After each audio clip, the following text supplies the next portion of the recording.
Alright fellas, welcome to the first episode of the Q&A PvP guide for Unholy Death Knight. I apologise for taking so long to make this video. It hasn't been taking me a long time, it's just the fact I've been fucking really seriously ill for about 2 weeks, so I apologise for that, guys. Okay, so the first question is from Daniel Lager. Sorry mate, I can't pronounce that. How do you hold up your DPS in PvP as Unholy, and what is best, Unholy or Frost? Now that's a very, very generic question. That's going to take about 10 minutes of explanation. So what I'm going to do is, there's a link in the description for my PvP guide. But in this video I'm just going to teach you some high priorities that you need to learn to improve your DPS as Unholy DK. Okay, so the biggest priority is keep your dots up. Keep your dots up on every single target in Arena or RBG. The second priority, use an ability on every single global cooldown. Right? This could be a rune, it could be Death Coil, it could be Horn of Winter, it can be crowd control, it could be literally anything. Just make sure you're using everything.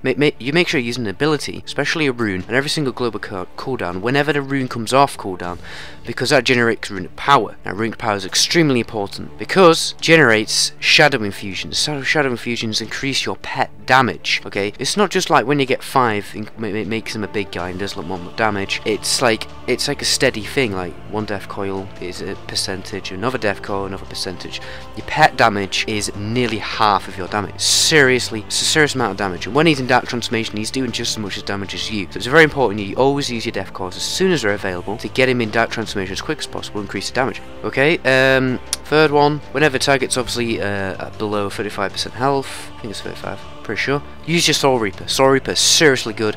And then you kind of like have to do enough damage and health absorb until that Soul Reaper to do its damage, because when Soul Reaper does its damage it is GG, seriously, because you're looking at 70k damage. That's non-crit. When it crits it is fucking win, because it's like 140k crit. Okay, and lastly I'll talk briefly about Necrotic Strike, but it really does take too long to explain. When it comes to Death Runes, make sure you always have your Death Runes up. When it comes to Necrotic Striking, you know, don't just do 1 or 2, try to do 3 at the least. You know, try to do 4, try and do about 5, 6 if you can. Make sure when you burst and all your necrotics, make sure you can keep the stack up. Now to keep the stack up, you want to be generating blood charges. Generate blood charges, you have to use your runes to generate runic power. Then you use your runic power with Death Coils.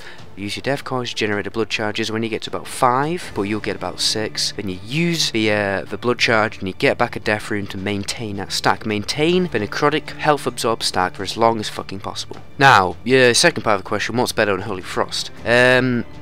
Each spec excels in different elements of the game more than the other. Now, to put it simply, in flag games, in Rated Battlegrounds and Temple of Kotomogu, whatever it's called, Frost excels because of the massive crit damage it can do in sync with the damage debuffs from when you're holding a flag. You know, when you hold a flag in Rated Battlegrounds or Battlegrounds, you take a debuff, right? So you take more damage. When you start to get big crits and Frost, it's definitely going to benefit you more, because you're doing some seriously big crits and that's going to score kills pretty quick. And the same with Temple of Kotomogu, you could do like 400k crits. You know, you could just jump in the middle, do a 400k crit, there you go, orb dead, go and pick it up, GG. That's why Frost excels in those kind of backgrounds, but the rest, honestly, Unholy's a lot better, especially on King of the Hill games like Arathi Basin. The spread AoE damage you're going to be doing, because of those kind of maps, everyone's always bunched up together in big group fights. You're going to do serious good amount of AoE pressure, do tons of damage. I once did, what was it, 70 million damage, screenshot here, I think it's 70 million, of damage in Arathi Basin. And for Arena, well, DK, more defensive, and it has more control, simple as that, so it's better for Arena. And it has better, what's the word, synergy with other classes. Okay, next question is from Maliz Molin. What is the best free comps for Unholy DK? Well, I think the best comp, it's debatable, is PHDK, which is Death Knight, Hunter, Paladin, right? You can also play with a Lock, you can also play with an Elemental Shaman,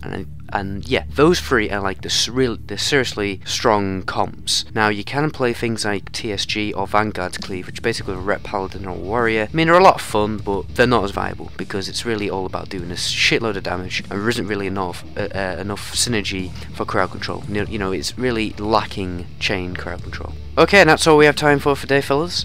Each episode I'm going to end with a tip. Okay, today's tip is you can generate shadow infusions, you know, the ones that put your pet in Dark Transformation, by using Death Coil on your pet. Okay, so if you can't do a Death Coil, but you're just 1 Death Coil away from getting your pet into Dark Transformation, make a macro.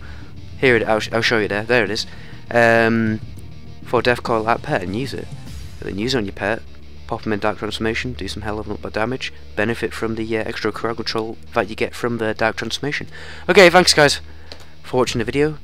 Definitely more of these coming soon because they're so fucking easy to make. And ciao.